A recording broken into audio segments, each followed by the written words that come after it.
everyone. Welcome to the She's a 10 times 5 show.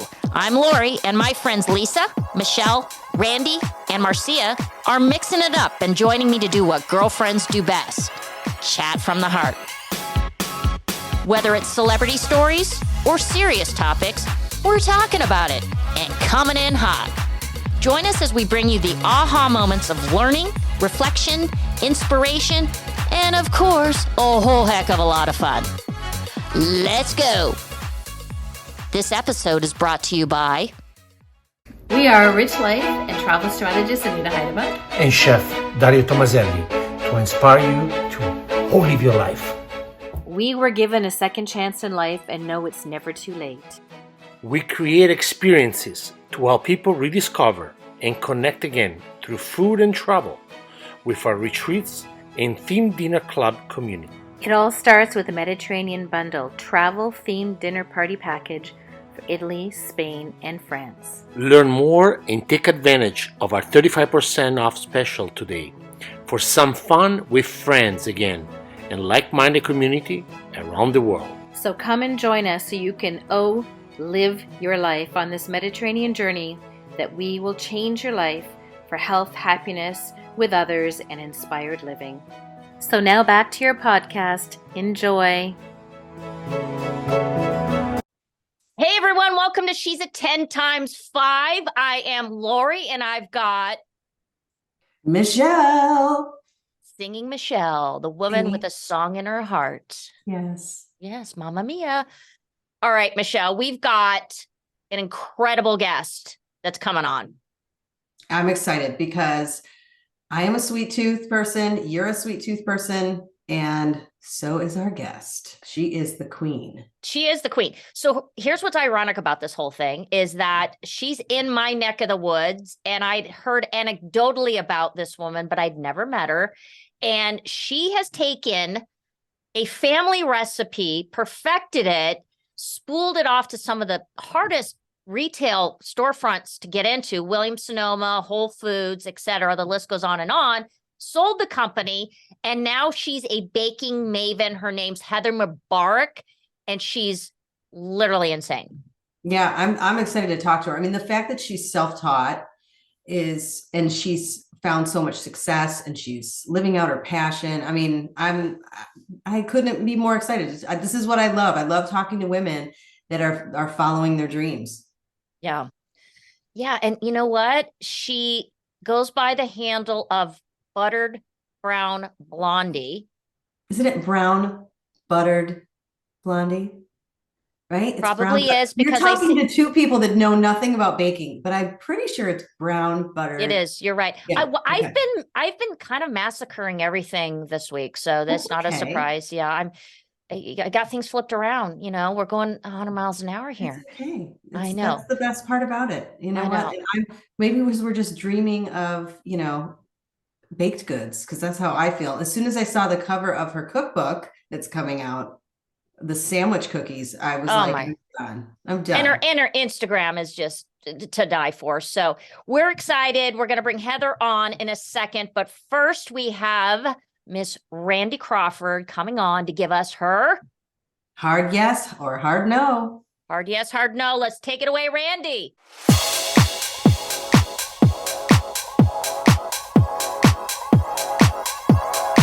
Hi, my name is Randy Crawford, and I'm a life coach. My philosophy is simple. When we know better, we do better. No judgment. But with me, it's always a hard yes and a hard no. So today, you are going to hear from a woman who is a local candy maker, and now she is basically what I would call a chocolate candy influencer. I mean, call me crazy, but that to me is the dream job. So I thought I would talk today about body positivity and social media influencers. So the first thing I want to do is read to you a definition of what is this body positivity movement. Body positivity is a social movement focused on the acceptance of all bodies, regardless of size, shape, skin tone, gender, physical abilities, while challenging present-day beauty standards as an undesirable social construct. In other words, love your damn self. Love your body. So when I think of a body positivity influencer, I think of Ashley Graham. She's a curvy, I don't even want to call her large. She's a curvy, gorgeous model that has nothing but confidence oozing out of her at all times. At one point, she posted a picture of herself in a dress, and it was very revealing and sexy, showing a little something something with her belly, and a lot of people body shamed her. And she, instead of reacting to that, she went ahead and posted a tweet and said, hey gals, you post yourself in something, you know, that makes you a little bit vulnerable, and like, let's just start this movement. And boom, it gave women permission to say, okay, I can be confident, I can be healthy and curvy, and I can feel like a bad bitch. So now, though, I want to talk about the opposite side of that. There's a gal I've been following for a while. Her name is Remy Bader. She's a larger girl, and she started her TikTok following doing what are called realistic clothes hauls, meaning she would order all sorts of clothes online and then try them on for the camera. And some of them are very self-deprecating. They're funny. Some of them, the clothes look amazing on her, but she sort of developed this huge audience of like 2.5 million followers. And once in a while, Remy suffers an eating disorder. She has a binge eating issue, and she's talked about it openly. And once in a while, she will go on her platform and say, I don't feel great. I'm upset. I'm sad. I binged. I fell off the wagon. And rather than her 2.2 million followers supporting her, they turn on her and they get pissed off. And they say to her, you're fat phobic. And they get really angry because she's not happy with her body at that present time. So guys, don't over-index on everything. Let people feel their feels. I'm coming in with a hard no on judging other people and a hard yes on have your body confidence, feel sexy, own it. Don't worry about your size, worry about your health. And if you don't feel healthy, then take accountability and do something about it. But I'm coming in with you own yourself, girl. You got this. Okay, everyone, now it's time for our show. We serendipitously have someone from my zip code in Studio 50, and I am so excited about this because when you have good friends that hear about what you're doing and then they align you with someone and you learn about someone right under your nose who happens to be a powerhouse, it's kind of the best thing ever. So we have Heather Mubarak in the house. Hi, Heather. Hi, thank you for having me. Yes, yes. Okay, so let's talk about your moniker and then lead into your story because it is adorable. The whole blondie, brown butter. Yeah, let's go there and how you came up with that. And then I just love the fact that you took a family recipe and iteration after iteration perfected it and made it into a significant business play. Okay, yeah. So I went 2018 when I decided to start a blog. Obviously I needed a name for the blog and I wanted it to be something personal. I didn't want to use my own name because nobody knows who I am in the blogging world. So I didn't think that was really going to work. So I basically just used the name of sort of the signature treat that I was making at the time that everybody knew about. I made these brown butter blondies and I literally would take them to every potluck, every school bake sale, every, Friday night get together or Christmas Eve dinner. They just went with me everywhere. And so everybody knew about my blondies. And so for me, it was sort of just a natural fit to be Brown Butter Blondie as the name for my blog. Well, you know what? I've just thought of something. You can never go brunette now. No. You realize that? You've just limited yourself to a lifetime of being a blondie. Yes. It's an adorable name and it is definitely catchy. And I saw it and it gave me a little chuckle. So thank you. Your website is absolutely stunning, by the way. The photos, and we want to dive into that. Your cookbook. Do they call it cookbook even though it's baking? I always wondered. It's still called a cookbook. Yep. Okay, so I want to check on that. Okay, so you consider yourself a sweet tooth, which I too am a sweet tooth. We used to call my daughter when she was little sweet tooth because that's all she wanted. But everyone in my family loves chocolate, so we have that in common. But you are self-taught. I mean, I'd love to hear about that. Just this journey, this baking journey that you've been on. Yeah. So I literally have a serial sweet tooth. Like it never quits. Like all day, all night, I always thinking about what's the sweet thing going to be today. I live by the chocolate chip cookie a day rule. Like it's sort of insatiable. So for me, running a blog is actually like a dream come true because I just get to constantly bake new things and, share the recipes on the blog. And so it's like super fun for me. Yeah, I don't know. I just, I started my food journey, I guess you'd say, with my toffee business years ago. I was basically making this English almond toffee, packaging it. It was the secret family recipe from my husband's side of the family, Mrs. Grandmother's recipe. And we were making it for years, just he and I, every Christmas time, and we would give it away. And people would always ask us for the recipe, always ask if we can make them more, that kind of thing. And then for some crazy reason, I got this wild hair in 2009 to package it and start selling it to stores.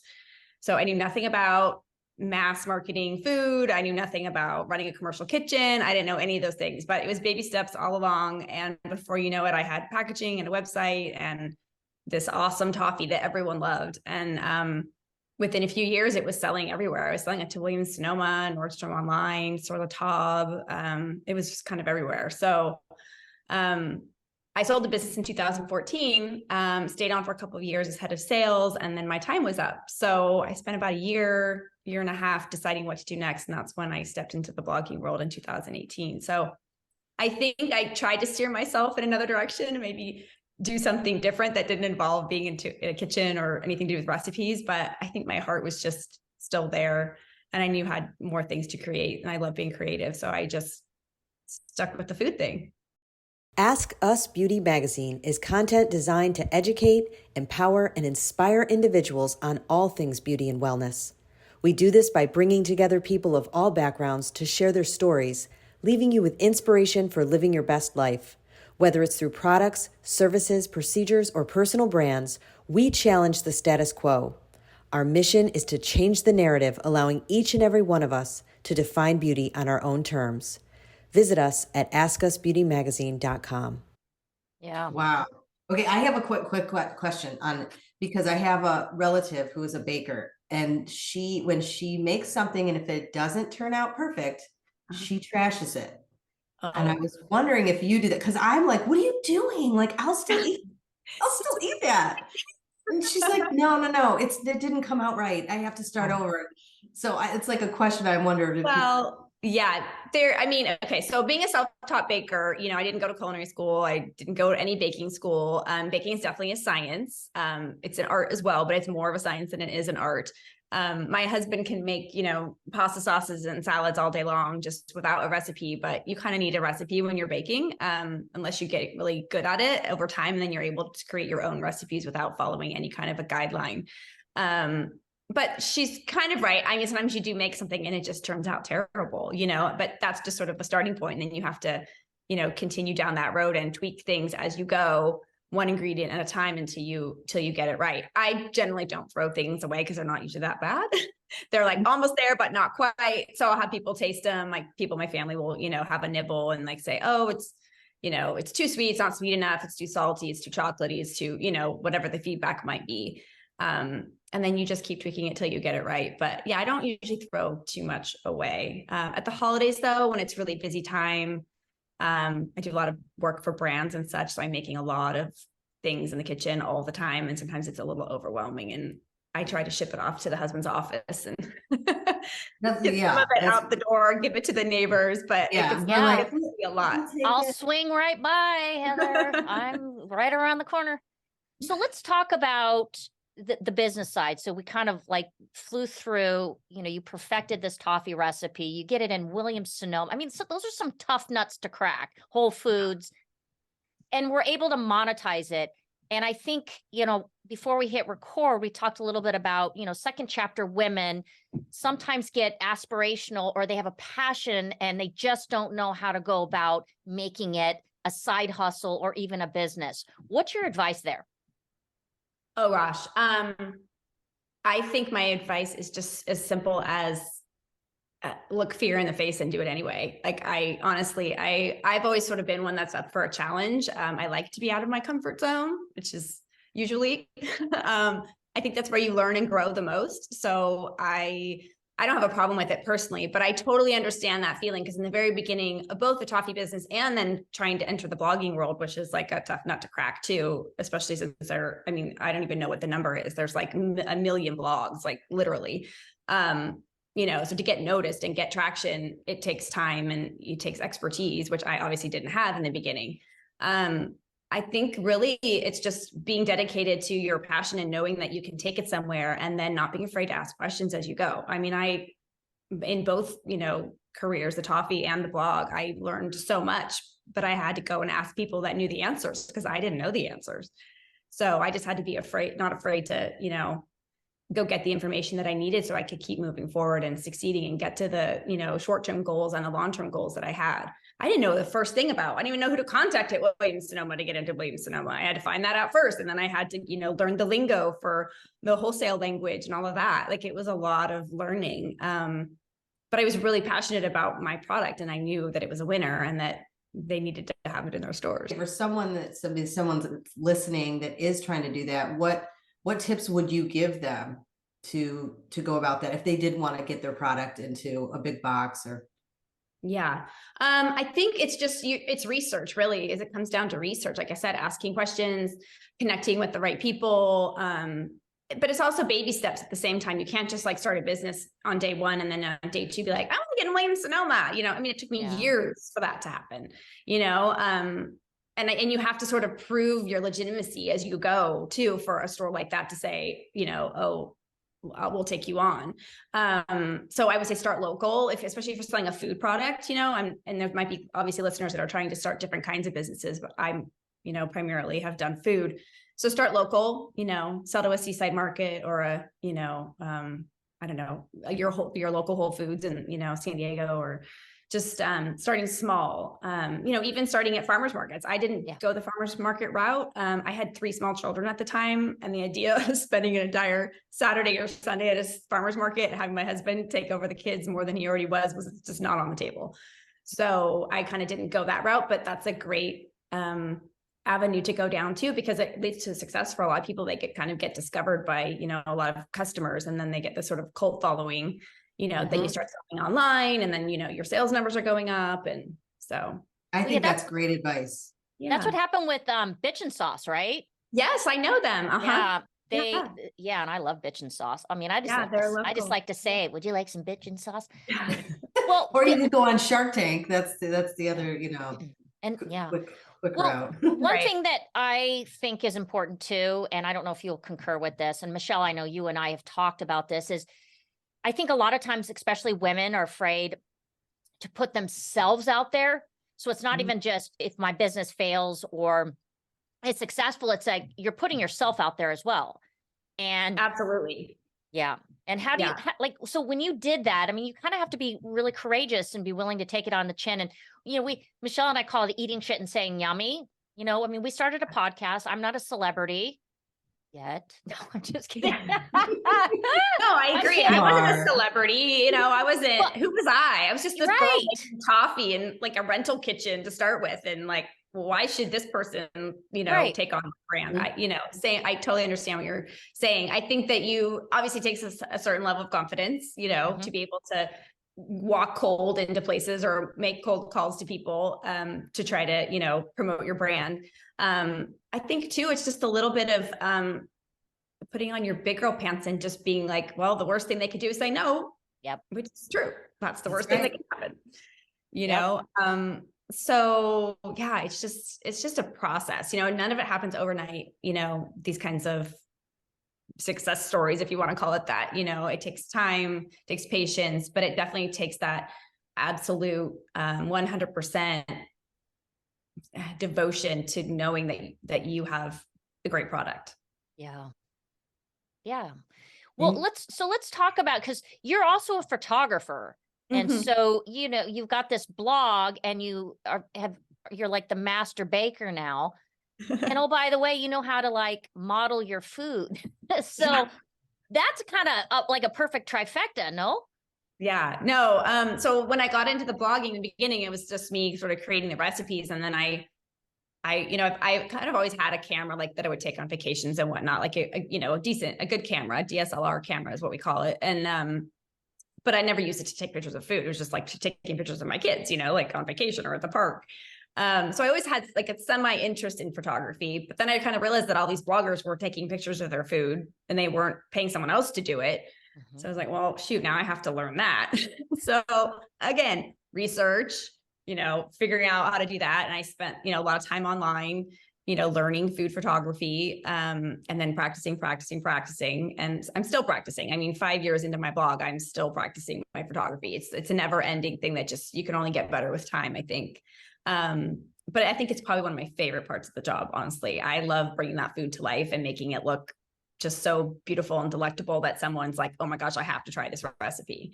So Well, you're nailing that. You're Yeah. 100% nailing that. Thank you. Oh my God. Yeah, Even it's the really, it's cookbook fun. cover. It's super creative for me. It's like a awesome creative outlet, gets me off the computer, So yeah, I photographed my cookbook myself. Yeah. I mean, that was, the cover alone. As soon as I saw it, I was like, okay, I just got 5 pounds. Thank you. And you did everything inside that cookbook. Yeah, all the recipes are mine. Every word that was written is my writing. All the photos are mine. Everything is mine from page 1 to page 272 or whatever it is. Yeah. It was a long 2-year journey. It took a lot of time and again, a lot of patience to get through it. It's probably one of the hardest things I've ever done, but I'm so proud of it. Yeah, I can imagine. I mean, I always say it for anyone who's wrote a book, it's kind of like this club you're in because everybody knows. I mean, but cookbook, I would have to think is like next level because all those recipes, and then you're sharing the story of, there's pieces inside that, and you're doing the photography. So yeah, there's a lot of facets to it and a lot of places to get burned out along the way. So you've got to do the recipe testing and get the recipes all right. And then you have to actually write the recipes, which can be very tedious. And then there's other language in the book and there's intros and, just a lot to it. And then the photography, like you said, was sort of the last piece that, brought it all together. But, and again, a super amazing learning process for me. I had never written a book. I had no idea how to write a cookbook. So thankfully I had an amazing publisher and an amazing editor that walked me through every step and didn't get frustrated with me when I was like asking 200 questions a day. Because I'm a perfectionist. I wanted to be just right. And so I was very thorough with, making sure that I understood what the expectations were. And I just wanted to deliver a quality product, at the end of the day. So, and I think that, I did that, but I was so grateful to have such an amazing team to work with because I was a total newbie. So that's awesome. Do you have a favorite recipe in there?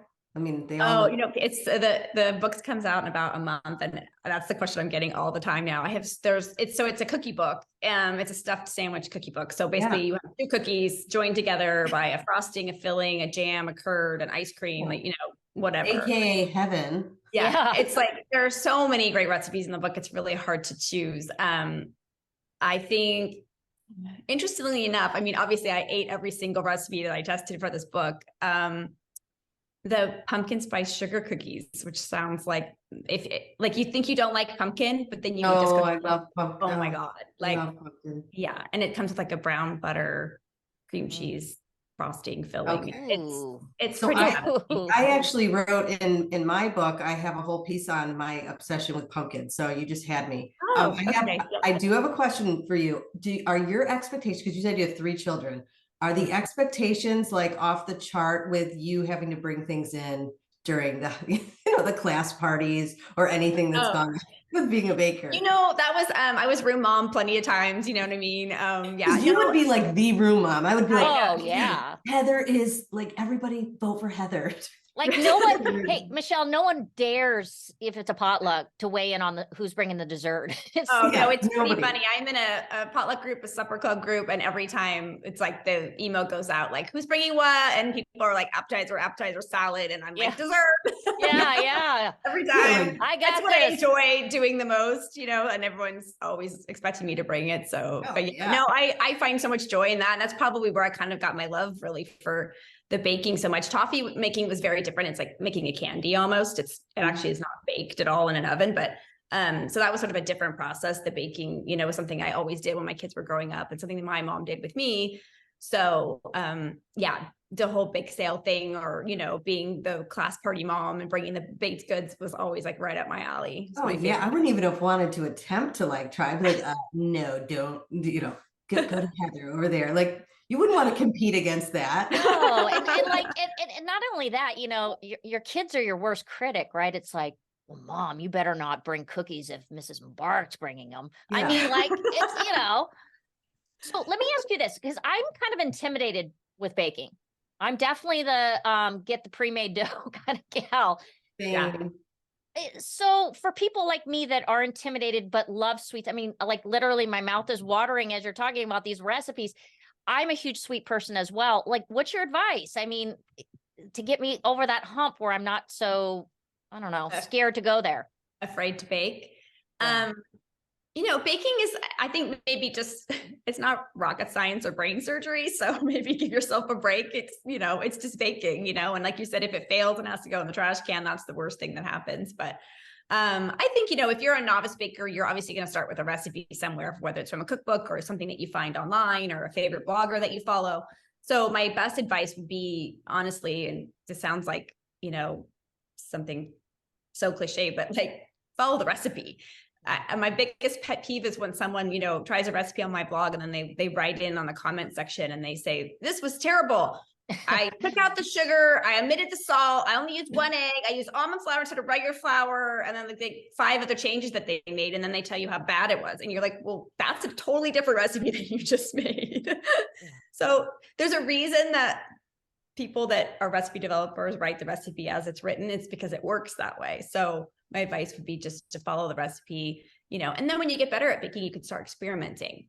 But until you kind of you don't really know how to experiment. Do you know what I mean? So it's just something that just takes a little bit of practice and then, a little bit of that gut feeling that you kind of get over time. So that'd be my first advice. My second advice, piece of advice would just be like, definitely always use high quality ingredients. Like everything that you put into that cookie is going to make that cookie good or bad. So good ingredients are going to make a great cookie or a great cake, or using lousy ingredients, subpar stuff, it's not going to taste great, and then you'll be disappointed. So high quality ingredients.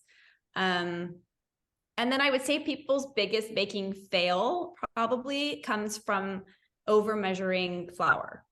So I highly recommend most bakers these days, and I would say most cookbooks, list the ingredients in both cups and also in a metric form. So grams, ounces. Use a kitchen scale and measure your dry ingredients with a kitchen scale, because too much flour can make a cake or a cookie really dry. Not enough flour can make a cookie spread too much in the oven and it's flat. So I would say use a kitchen scale because you'll have a lot more success with the recipe. That's the first time I've heard that, actually. I don't even own a kitchen scale. They're like, literally you can get them on Amazon for $15. They're so inexpensive. Okay. There you go, Michelle. That's what we've been doing wrong, Michelle. Okay, we're up for a challenge. We've got a lot to do, Lori. I want a question, because you mentioned that about substitutions, because I know a lot of people take recipes and kind of deconstruct them. What are your thoughts on that when they're like, replace it with applesauce or change it up? Like, and I'm like, ew, that doesn't sound good. I want the good stuff. But what's your thought? What are your thoughts on that? Okay, well, first of all, the name of my blog is Brown Butter Blondie. So obviously butter is like in there. It's one of my favorite things. I'm an all butter all the time kind of girl. So you're definitely, I mean, I have a very small handful of recipes on the blog that you would call healthy-ish, but I wouldn't call them healthy. They're healthy-ish, So I'm just of the adage, if you want the treat, just go for the real thing and don't try to, make substitutions that are going to make it slightly healthier so then you feel like you can eat more of it. I don't know. I just think just eat the cookie, like the good version of the cookie, and be done with it. Right, because when you do make it healthy, it is like subconsciously you're like, oh, well, that's healthy for me. Let me go ahead and eat it, Right. I'm with you. Satisfy your cravings by just eating the real thing, and then you'll stop thinking about the cookie because you're like, oh, that was so good, and then you're done. Versus if you're eating applesauce or flax eggs, or it just kind of puts things in there to kind of, that's just not me. Thank you for saying that, because honestly, there is nothing worse than someone bringing a dessert and you take a bite of it and you're looking forward to it, and it tastes like cardboard, or it has a weird flavor to it or texture. You're like, what is it? Like, oh, those are the chia seeds and the whatever. I'm like, no, I didn't want that. I wanted I wanted an honest to goodness slice of cake, or like if I'm gonna eat it, peanut butter cookie I've ever had. I didn't want this thing with all these additive weird ingredients in it that's gonna make it healthy for me. I know. That's just how I operate. I'm just like, life's too short, eat the cake. I don't know.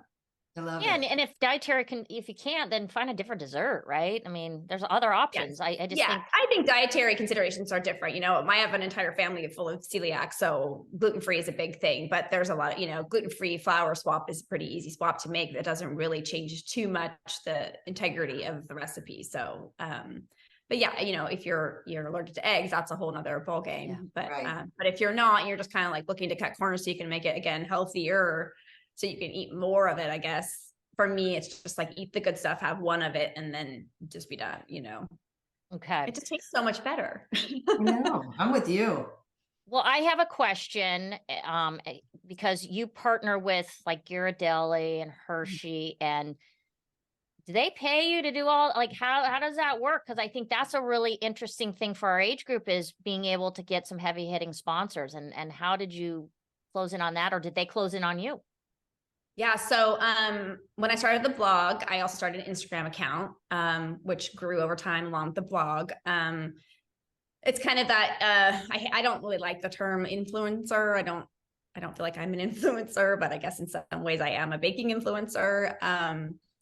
But so yes, over time, basically brands will start to approach you because they like your photography and they can see that you're developing, good quality recipes. So I started working with brands probably 6 months into starting the blog, which was like an actual huge surprise. It was something that I had considered doing. I just didn't think it was something that would happen that quickly for me. So I jumped on that bandwagon right away because it does pay very well. Yeah. So you basically, either develop a recipe for the brand or you make one of their recipes and you photograph it, you put it on your blog, you put it on your Instagram, you share it with the world, and they pay you to do that. And it's like magic. And I get to work with brands that I absolutely love and adore that I use in my own kitchen every day. Like Ghiradelli, I'm a brand ambassador for C&H Sugar. I use C&H Sugar in my kitchen literally every single day. So I only work with brands that I use and that I, believe in and that are putting out quality products. Brands approach me all the time with like things for, like a chef's knife or a, matcha something tea, and I'm like, no, my audience is bakers, they want butter, chocolate, sugar, so I try to stay in my lane and just work with brands that are the best fit. Love that. Well, and Michelle's in this business too, is that, and we're, the sponsors we work with this past year, they're either services or products in which I 100% have implemented and integrated in my life. And I think when you do that and you're authentic about it, it's a really good relationship. And I think a lot of people are afraid to kind of go there because they don't feel like they're worthy to make money doing stuff. Like, you know what I'm saying? They're afraid to approach people. And I think there's a lot of women out there that I'm like, God, you should go partner with this person and make some, good money with that. Yeah. So I'm glad to see you're doing that. I thought that was really rad. I was like, she's partnering with all these great iconic, dessert brands, and it just kind of creates a flywheel, right? Yeah, absolutely. Yeah. And again, brands are looking for people though, that are going to be authentic representatives of their brand. So you could, tell the friends that you said who were afraid to do that, but the brands are looking for you and you're getting emails in your inbox constantly from brands, and then a lot of them I did seek out, at some point and then develop these long-term brand partnerships, which have been amazing. But yeah, the brands are, the days of necessarily just advertising in a magazine or on TV anymore are gone. They're relying on influencers in the social media space to do that for them. Okay, what's the end game, Heather? Have you thought about it? Do you have one? And what's your dream kind of, I don't know, maybe it's an exit strategy, maybe it's a new partnership that you're like, God, I want to reel in that Moby Dick at some point. Yeah, that's tough because I feel like I'm still so new with this. I've only been doing it for 5 years and I'm still learning so much. Sometimes I like kind of settling into just the routineness of it because it still does feel so new. And you go through like baking bloggers, I guess you should say, have a very cyclical year. So like we just kind of got through a busy season with Valentine's Day. It's going to calm down a little bit now over summer. And then bikini bodies. Fourth quarter is like crazy. So it's like, you almost need like a quarter to recover from the, holiday season. And then you have to ramp yourself back up again, and be prepared to be busy. So, but I think long-term, I think I will write more books, much to my husband's dismay. He's like, please don't write another book. That was so hard. Yeah. It was hard. It was such a long process and it kind of took over our life and our kitchen at the same time. Mhm. But I feel like I learned so much that I would know how to do it better the next time, if that makes sense. So Absolutely. I want to like challenge myself to see if that's something, you know, and I don't have a topic yet or anything, but I think I will write more books because I really did enjoy that process and the final result. Yeah. What about your own show on like the I, Food Network or something? I mean, I guess we might as well dream it, right? Yes, Start absolutely. manifesting now. I could see yeah. it. Yeah. So yeah, I'm just doing what I love, and I, you know, not getting any younger, but at the same time, like I have no desire to not be working. I love to work. I love being creative and having, you know, I love my children dearly, but they're getting older and they're moving on to the next chapter of their lives, and they're going to start, you know, building their own careers and families and whatnot. And I want to be a huge part of that, but I can do that and do what I'm doing, which is like the beautiful thing. Yeah. Well, you know, next week's, this coming Monday's guest, Adrienne Calvo, she's a restaurateur. Yeah. And she's got a YouTube show and it's Emmy nominated. And oh, amazing. I want to be her and I want to be you. And I don't know where we missed the boat, Michelle, but Well, going it's around. not with baking or cooking, clearly. No, so. we missed the boat here. So basically, she airdrops into these fabulous restaurants and does kind of a thing, and people pay her to do this on YouTube. And I'm like, I want to be you. Yeah. And now I'm thinking I might want to be you too.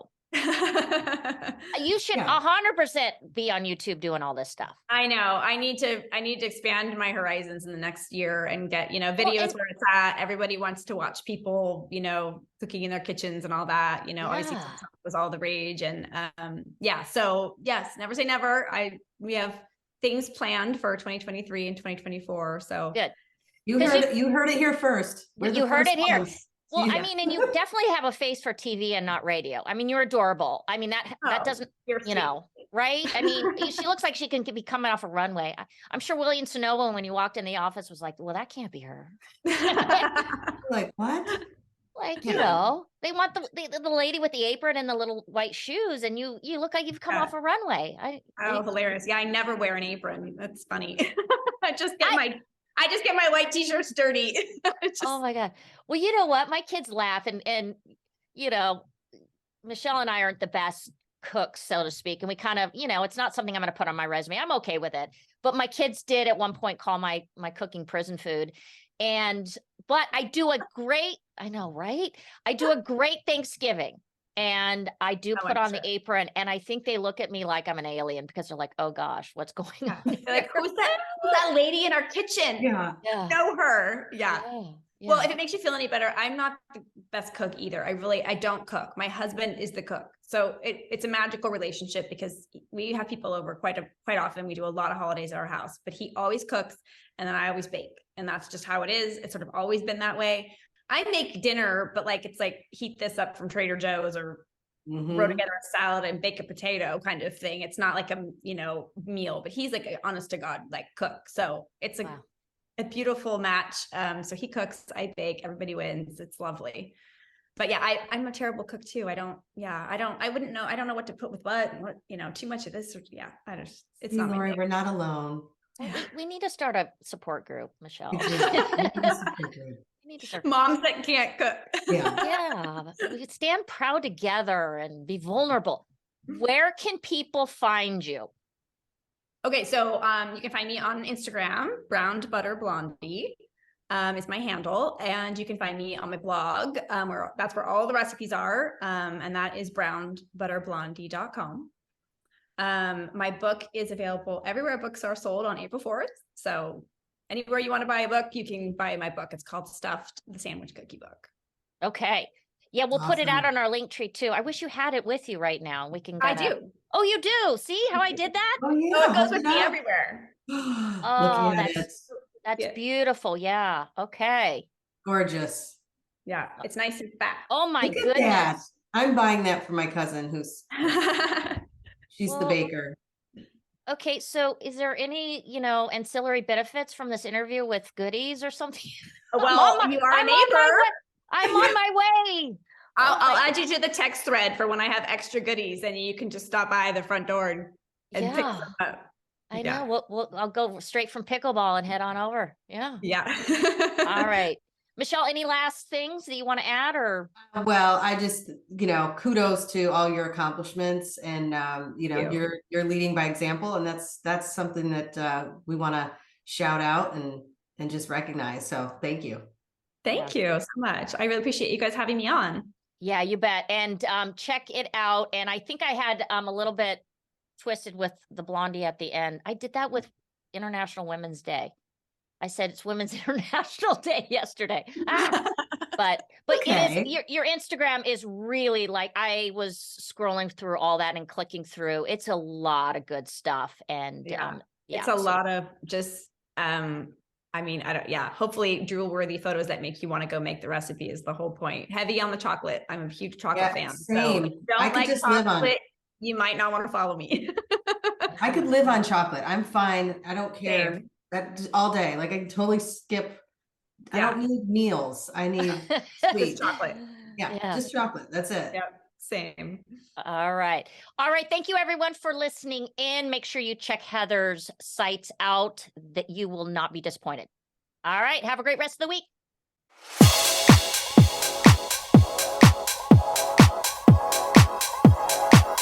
This week's kindness takeaway is all about self-kindness. Go do something for yourself. Something kind that totally lights you up. Follow us on Instagram at She's a 10 times 5. You can click on the link in our bio to listen to all of our previous episodes, as well as check out our live video interviews over our YouTube channel. You can also find us on Apple, Spotify, iHeart, pretty much wherever else you decide to listen to your favorite podcast. Don't forget to hit subscribe.